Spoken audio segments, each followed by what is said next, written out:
Assalamualaikum warahmatullahi wabarakatuh. Tribuners, kali ini kita kedatangan tamu spesial. Tamu yang saat ini sedang menjadi perhatian para netizen dimanapun berada. Kita kenalkan ini dengan Ibu Titin Prialianti dan Mas Saka. Mas Saka yang saat ini sedang berjuang untuk membersihkan namanya, yang insya Allah pada minggu depan rencana untuk sidang PK-nya akan digelar di Pengadilan Negeri Cirebon. Ya. Saya tanya Ibu Titin dulu, Ibu, bagaimana tahapan prosesnya kemudian memutuskan Saka untuk mengajukan PK? Ya. Sebetulnya kan sejak 2016-2017 saya kan mendampingi Saka. Awalnya justru 7 terpidana lainnya saya dampingi. 7 terpidana. Cuman dalam proses 7 terpidana itu sempat pula karena ketika ditangkap tanggal 31 Agustus 2016 tidak ada surat penangkapan. Kemudian juga saya sudah mengajukan surat kuasa tetapi tidak bisa mendampingi ketujuhnya. Akhirnya saya pernah lapor ke Propam Jabar juga, ke Komnas HAM juga. Tapi belakangan ternyata dari 7 itu yang bertahan hanya 2. Saya nggak paham proses seperti apa tiba-tiba yang 7 pindah kuasa ke yang lain gitu. Tinggal Saka Tatal dan Sudirman. Pada persidangannya saya sebenarnya menyakini betul karena memang 2 hari setelah mereka ditangkap itu tersebar foto-foto 8 tersangka waktu itu sudah babak belur. Itulah sebabnya saya melakukan upaya-upaya pelaporan. Nah, pada akhirnya proses sidang berjalan. Saka Tatal waktu itu divonis 8 tahun. Saya banding tetap sampai kasasi. Nah, ketika kasasi tinggal 1 langkah lagi PK. Kenapa saya terus melakukan upaya hukum? Karena saya yakin waktu 2016 itu peristiwa ini tidaklah terjadi seperti sesuai dengan putusan. Karena dari bukti-bukti di persidangan, dari keterangan-keterangan saksi, dari hasil visum yang sudah pasti, visum itu hasil otopsi itu kematian korban akibat retakan tulang tengkorak belakang. Tetapi dari BAP, terutama BAP pelapor, itu sudah disebutkan ditusuk gitu. Kemudian juga ada pemerkosaan. Akhirnya karena saya merasa itu rekayasa, itu sudah saya serukan kok dari 2016. Hanya sampai ke media lokal. Ketika putusan juga saya tahu ini rekayasa. Gitu. Tetapi memang tidak luar biasa karena waktu itu yang dihembuskan itu isu kekejaman geng motornya. Pada saat sidang juga saya terus di demo, bahkan tidak saja pada ke-8 terdakwa waktu itu juga saya sebagai kuasa hukumnya sama di demo. Dan yang memimpin demo itu anggota DPRD Kota Cirebon. Jadi luar biasa sekali tekanan kami saat di 2016. Berarti ketika itu ibu mendapatkan intervensinya selain di demo, apalagi itu, Bu? Itu kan sidang untuk Saka Tatal memang waktu itu usianya 15 tahun tertutup. Sidang dewasa pun tertutup. Jadi apa yang sebetulnya terjadi di persidangan itu tidak pernah diketahui oleh orang secara umum. Wartawan juga tidak bisa meliput. Memang sebenarnya kan gini, waktu itu juga sudah ada larangan untuk meliput pengacaranya aja. Wawancara dengan pengacaranya aja nggak boleh.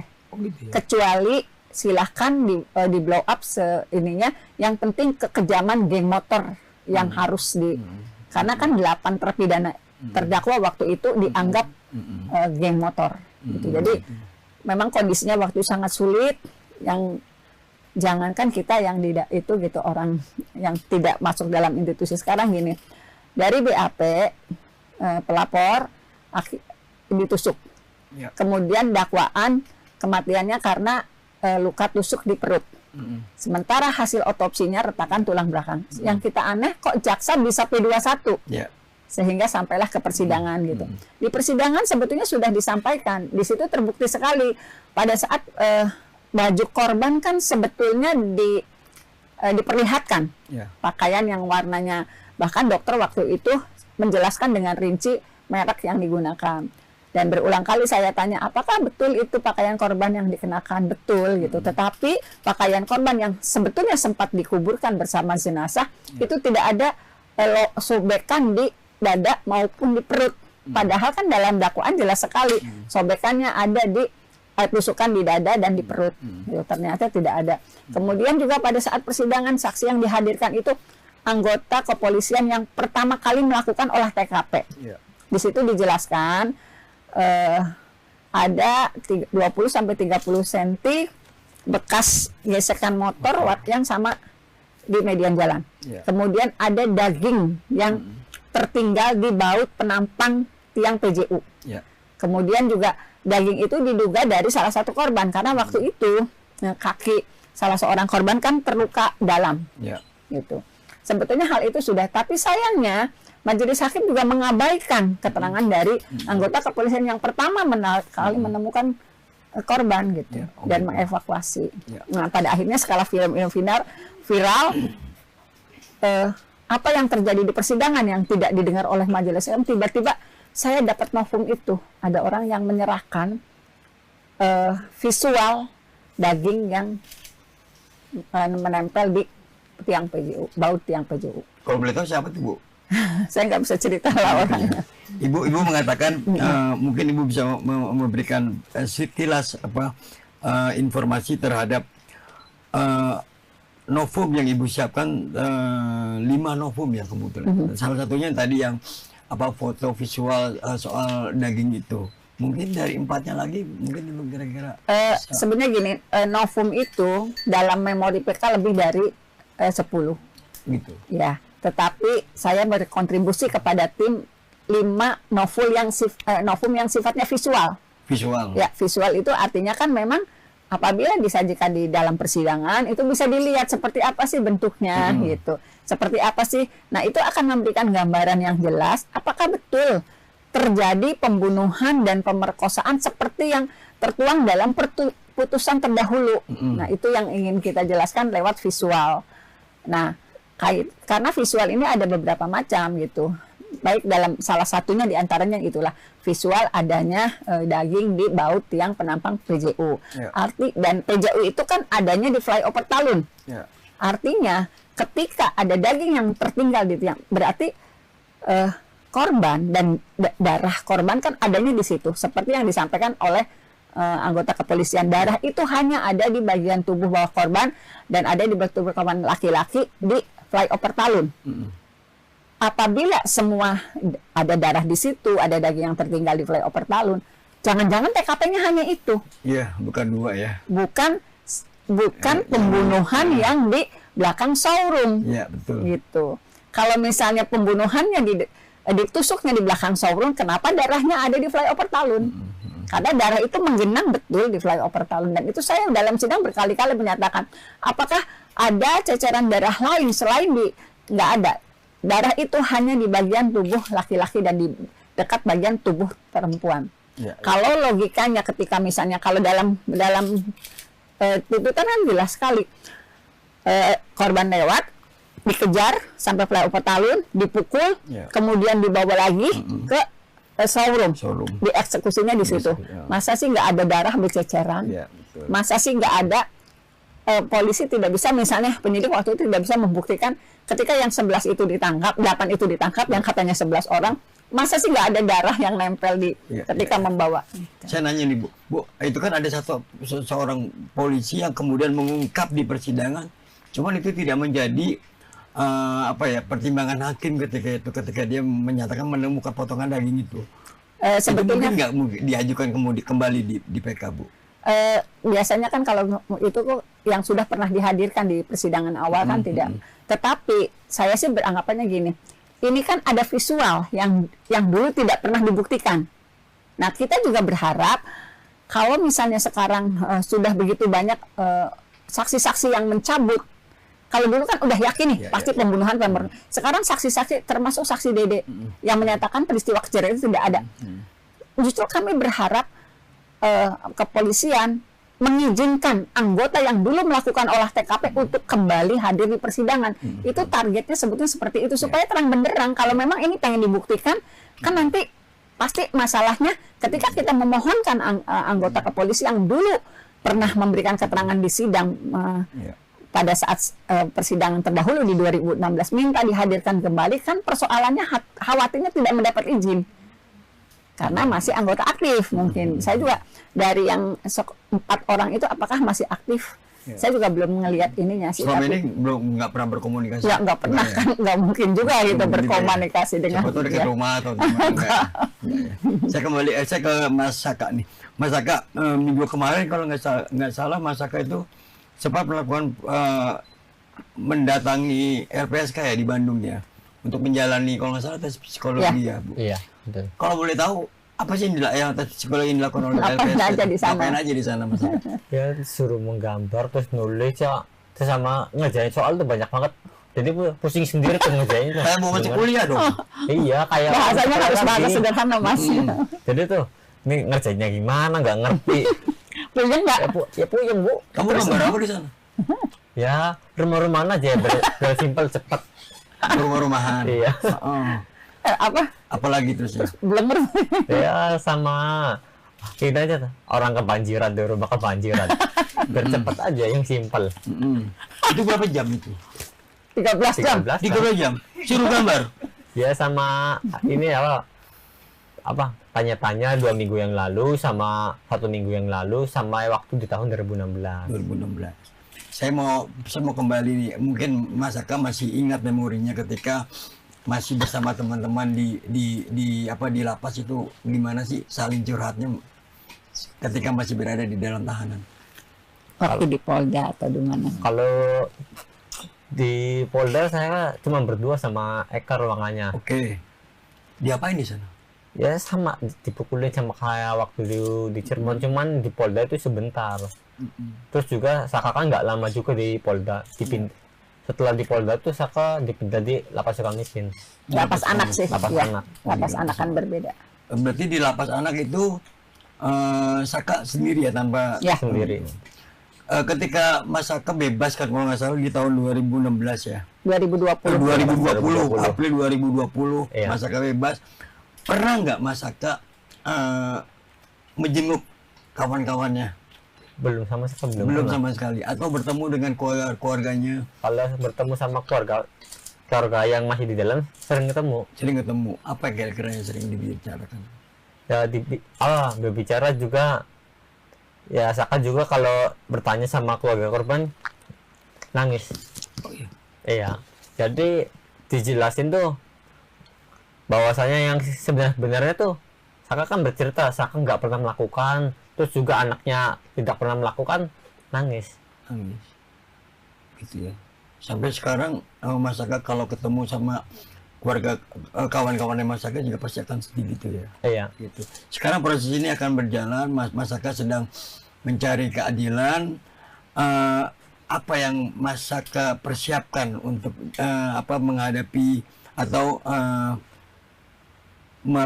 menghadapi sidang awal PK nanti?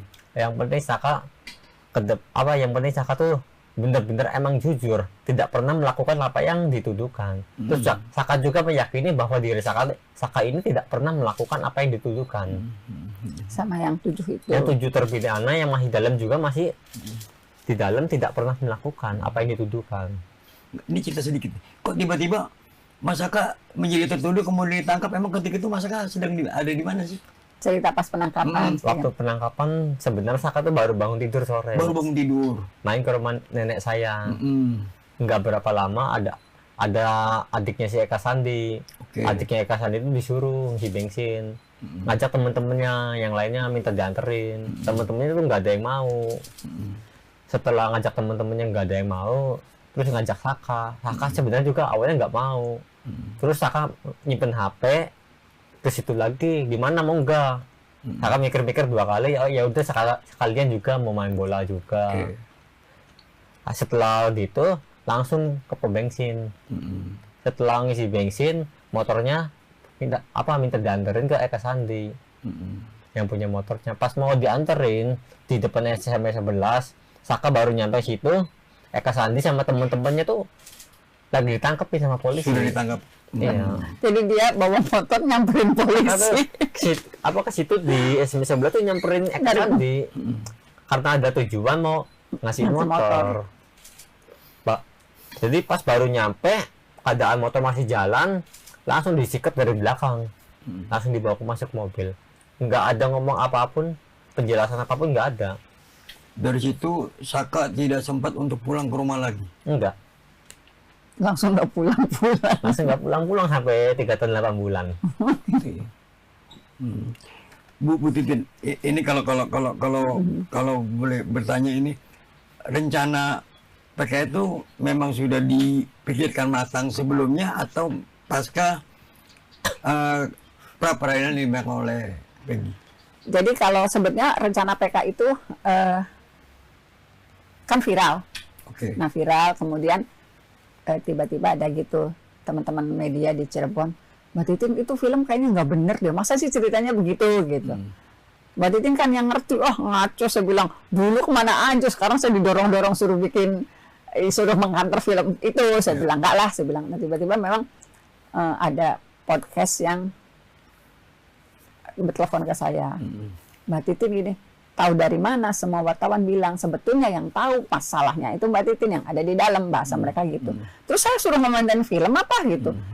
Saya sih ngertinya fakta sidang, diundanglah saya di podcast itu. Tiba-tiba ramai kan, wah kok jadi ramai? Saya juga nggak ngerti. Nah ketika viral, itu kan DPO dihembuskan kembali. DPO. Saya sebenarnya di tanggal 19 Mei 2024, ketika aduh kata saya itu kok jadi ribut soal DPO, karena apa? Saya tuh meyakini betul nggak ada masalah DPO gitu. Karena gini, misalnya ditangkapnya 8 orang ini awalnya kan kecelakaan. Tiba-tiba pelapor yang merupakan orang tua korban meyakini naluri saya sebagai, itu kan yang terungkap di persidangan, naluri saya sebagai seorang polisi ini bukan kecelakaan. Saya waktu itu nanya, kok Bapak punya asumsi bukan kecelakaan tetapi pembunuhan, karena 1 bulan sebelumnya anak saya pernah berkonflik. Nah, tapi saya nggak ngejar waktu itu. Nah, karena merasa itu bukan kecelakaan, dia menelusuri jalan itu. Saksi di persidangan mengatakan begitu. 500 meter ke kanan, 500 meter ketemulah dengan SMP 11. Di situ ketemu Dede sama Aep. Memperlihatkanlah motor anak saya gitu. Ini pernah nggak ketemu ini? Oh iya. Ada nggak kejar-kejaran? Oh ada. Kalau dalam fakta persidangan kan seperti itu. Ya udah kalau ada nanti kabari. Kemudian 2 jam setelah melakukan penerusan itu di tanggal 31 Agustus 2016, Aep nelfon. Pak, orangnya sudah ngumpul, ditangkaplah Saka, yaitu ketika sedang mengantarkan tanpa surat penangkapan. Karena itu terkonfirmasi di persidangan. Apakah penangkapan itu dengan surat penangkapan? Tidak, hanya komunikasi lisan itu disampaikan. Jadi dengan berdasarkan itulah saya menyatakan ini rekayasa sejak awal. Nah, karena prosesnya seperti itu, pada akhirnya film ini kembali, saya jelaskan seperti ini gitu. Nah, tiba-tiba saat udah ramai, datanglah orang yang mengantarkan visual itu untuk menguatkan. Iya, kebetulan sekali pas masalah DPO saya juga berkomunikasi dengan orang, aduh ngeri nih masalah DPO. Jangan-jangan ini asal tangkap lagi. Itu saya ingat betul WA saya kepada seseorang itu tanggal 19 Mei 2024. 3 hari kemudian Peggy ditangkap. Saya, waduh Pak, ini ngeri saya. Ya. Tapi alhamdulillah rapidnya Peggy bebas. Apalagi 2 DPO diangkat. Fiktif dari dulu, saya bilang dari dulu juga DPO fiktif. Kalau saya sih kan mengawal prosesnya dari awal. Jadi paham betul ini kenapa sih namanya pelapor kok sudah menjelaskan siapa tersangkanya 8 orang, siapa DPO-nya. Sementara si tersangka yang akhirnya saksi yang akhirnya jadi tersangka itu belum di BAP, tapi dia udah tahu rangkaian peristiwanya gitu. Kalau Ibu kan dari awal nih mengikuti kasus ini, kemudian Ibu melihat film tuh. Gimana tuh perasaan? Saya nggak lihat film. Pernah melihat film? Nggak pernah. Sama sekali nggak pernah. Karena tidak mau. Nggak mau. Karena kan belum apa-apa udah. Ini nggak, wah saya nggak mau gitu, saya nggak mau lihat filmnya, saya nggak pernah kayak apa bentuknya nggak. Sama gitu ya? Ya, saya nggak pernah lihat filmnya. Kalau Mas Saka pernah lihat filmnya? Nggak pernah, sama sekali nggak pernah ngeliat. Saya lihat ininya aja nggak mau gitu, nggak. Gitu. Kemudian Saka pernah setelah Peggy dinyatakan bebas itu pernah bertemu sekali ya. Sama siapa? Peggy. Ya, pernah sekali, pertama di Jakarta. Baru pertama ada kali. acara di TV. Awalnya tuh nggak tahu kalau ada kayak gitu. Tapi memang sebelumnya nggak pernah kenal? Enggak. Ketemu juga nggak pernah. Oh gitu. Jadi kan yang 8 terpidana sekarang, 7 terpidana yang masih ini kan, itu 7 ditangkap Mas. Yang rombongan Saka itu Ya, kan. ya. Nah, satu itu namanya Rivaldi, itu sebetulnya sudah ada di dalam, sudah ditahan sejak tanggal 30. Karena dia bawa sajam. Tetapi dijadiin satu tuntutan seolah-olah saling mengenal. Padahal Rivaldi nggak kenal yang 7, yang 7 juga nggak kenal Rivaldi. Gitu. Jadi, kalau rekayasa itu terlalu sembrono tuh. Tapi memang itu herannya tuh diamini oleh kejaksaan maupun pengadilan gitu. Ya, Nggak ya, ngerti, makanya aduh Masya Allah luar biasa.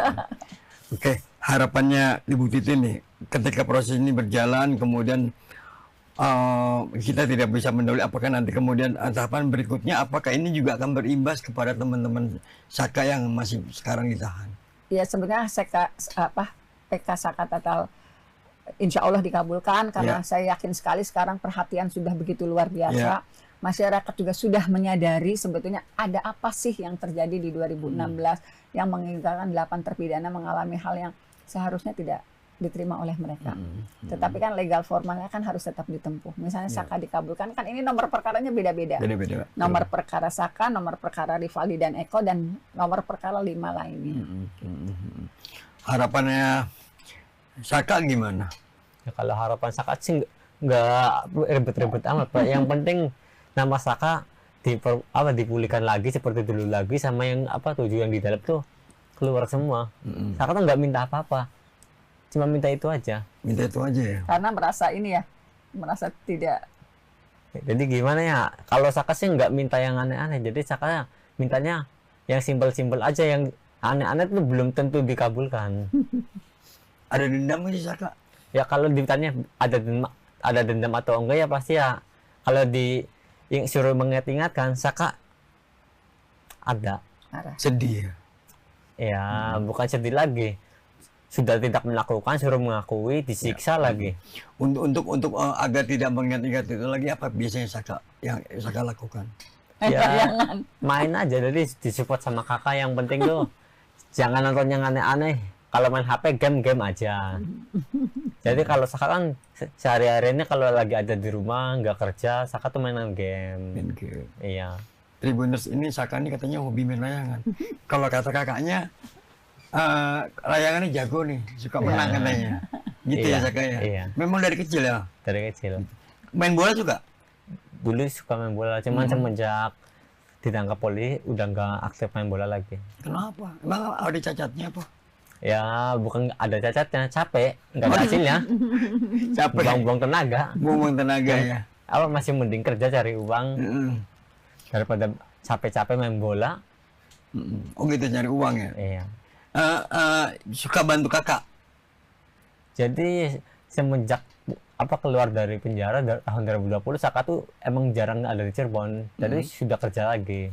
Oh gitu. Tapi harus dibawa keluarganya. Tapi diajak sama keluarga, saudara. Nggak bisa kerja sendiri dia. Pernah merasa khawatir nggak sih kalau misalnya sedang kemana gitu, merasa kayaknya ada yang ngikutin atau gimana gitu? Enggak.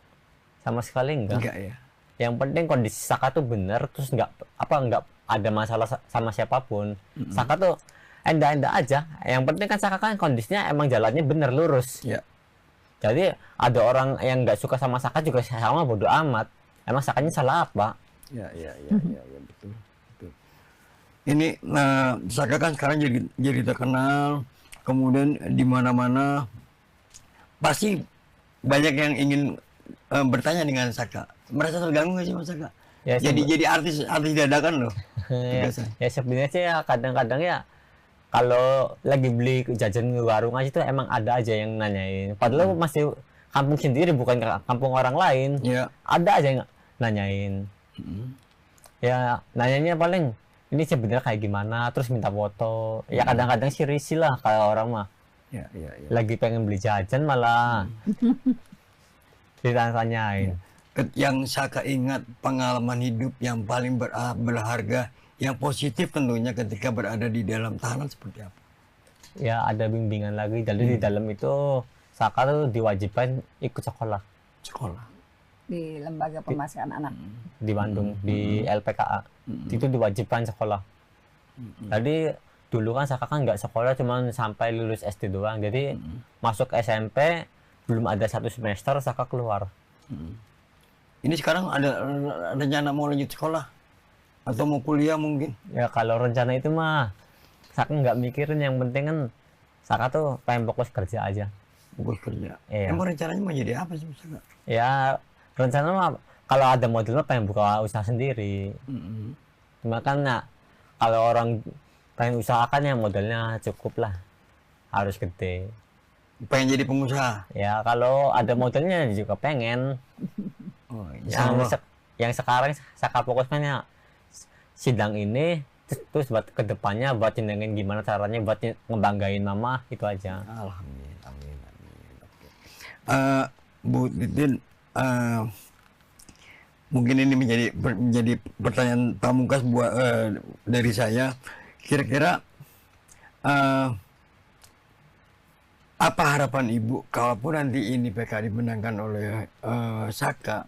Apa harapan Ibu ke depan, terutama di dalam dunia peradilan bagi masyarakat yang mungkin saja bisa sama nasibnya seperti Saka? Ya, saya sih karena di 2016 saya juga kan melihat dan menyaksikan apa sih yang terjadi sebelumnya. Saya menyadari betul waktu itu saya pedih banget luar biasa. Cuman mungkin dukungannya tidak sampai ke sana seperti sekarang ini. Saya tidak bicara apakah betul ada korban-korban lain, tapi ini gila, 8 orang yang saya yakini betul tidak pernah melakukan perbuatan yang dituduhkan. Saya yang menyaksikan di persidangan, saya yang waktu itu menyodorkan bukti, kok begitu sulit gitu.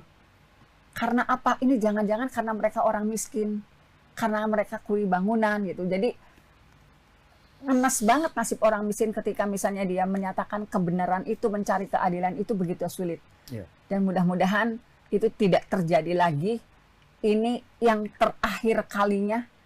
Kalaupun ini memang terbuka, sebetulnya ke-8 terpidana itu tidaklah pernah melakukan perbuatan yang dituduhkan. Mudah-mudahan secara profesional ke depannya institusi yang menangani perkara ini sejak awal, kemudian juga ada institusi lain yang seharusnya memeriksa, kemudian juga yang memutuskan, cobalah bercermin dari perkara ini. Karena saya yakin banget, sebetulnya di sidang 2016, itu saya mohon maaf, saya baru bongkar sekarang barangkali. Sebetulnya saya melihat pada saat sidang dewasa, saya tidak ngomong sidang sakatatal ya, sidang dewasa, karena kalau sidang sakatatal saya sampai melaporkan ke Komisi Yudisial. Karena saya merasa sidang sakatatal itu tidak seperti sidang anak. Hakim betul-betul sudah mengarahkan betul Saka bersalah di dalam ruang persidangan. Makanya ketika berargumen saya jam sekian, jam 10 ada di bengkel bersama teman-teman gitu. Itu saksi alibinya disampaikan seperti itu, dengan sangat keras hakim menyatakan mana ada bengkel buka jam 10 malam, itu langsung dipotong. Nah, tetapi pada sidang dewasa sebetulnya saya melihat dari awal tuh hakim mulai udah ini, tetapi nggak tahu keputusannya memang vonisnya seumur hidup. Kalau saya boleh ngomong, ketika saya setelah menyampaikan pledoi, jadi apa yang saya sampaikan soal Dede, soal Aib, soal baut yang tertinggal, soal darah, itu sebenarnya isi pledoi saya, Mas. Isi pledoi saya itu. Saya sampaikan yang di media itu bunyi pledoi saya. Karena kalau berkas kan setumpuk gitu, gimana orang merangkumnya? Sebetulnya itu rangkuman dari seluruh pledoi saya. Setelah membacakan pledoi, sidang berakhir, vonis dijatuhkan, ya mohon maaf ada salah satu hakim yang kalau ketemu saya selalu mengacungkan jempol. Padahal klien saya divonis seumur hidup gitu loh, salah satunya Sudirman. Apakah itu bentuk dari dia juga menyadari mungkin, tapi kan ada apa di belakangnya saya nggak ngerti. Karena memang putusannya seperti itu gitu. Padahal di persidangan tuh benar-benar hasil otopsi tidak sesuai dengan bunyi dakwaan gitu. Barang-barang bukti yang dihadirkan juga tidak memperkuat adanya pembunuhan dengan cara ditusuk. Saka pernah bertemu dengan keluarga Vina? Waktu di acara aja, waktu di Jakarta sekali. Tidak ada komunikasi ya? Tidak ada komunikasi, cuma sebelahan doang. Sakanya tidak mau membuka komunikasi atau? Kalau Saka pribadi, kalau dia bertanya, Saka jawab. Kalau dia nggak bertanya, ngapain Saka jawab? Nggak ada kepentingan juga. Kan nggak ada merasa nggak ada hubungannya kan? Iya. Ada satu saksi kalau nggak salah beberapa hari lalu tetap memastikan menyatakan kesaksian itu benar. Kesaksian maksudnya Ya soal terajinnya. ya Ya silakan aja lah, sekarang sih kan masyarakat juga sudah bisa menilai dengan Ya. bukti-bukti yang ini. Kemudian juga beberapa yang dulu menjadikan saksi juga kan akhirnya mencabut, bukan mencabut karena kan belum bersidang lagi, tetapi menyatakan kebenarannya sebetulnya dulu itu kita diarahkan. Kemudian Dika Akbar yang waktu itu sangat memberatkan para terpidana dengan menyatakan menyaksikan juga sudah mencabut. Gitu. Ya. Oke, dari Saka pernyataan terakhir buat para Tribuners, apa yang ingin disampaikan agar kasus Saka tidak terulang lagi di kemudian hari? Ya kepengen sama jangan ada lagi korban-korban yang berikutnya, apalagi yang mengalami seperti Saka. Saka tidak tahu menahu permasalahannya, harus menanggung beban apa yang bukan Saka lakukan. Kepengen Saka itu aja. Ya, ya. Jadi terima kasih banget dukungannya yang telah mendukung Saka dan kawan-kawan Saka yang masih ada di dalam. Terima kasih supportnya. Ya. Semoga yang di dalam bisa keluar. Ketulisan Saka yang yakin dan bisa membuktikan secara hukum dia akan memperbaiki nama baiknya dan kegigihan Ibu Titin agar kasus ini bisa terungkap seadil-adilnya untuk kepastian hukum. Bagi kita juga bangsa Indonesia jangan takut untuk mengungkap sebuah kebenaran. Tribuners, kita doakan yang terbaik buat Ibu Titin dan Mas Saka agar kasus ini bisa terang-menerang terbongkar. Ya. Sekali lagi Amin. terima kasih. Assalamualaikum Mohon warahmatullahi doa dan dukungannya. wabarakatuh. Jangan lupa subscribe ya.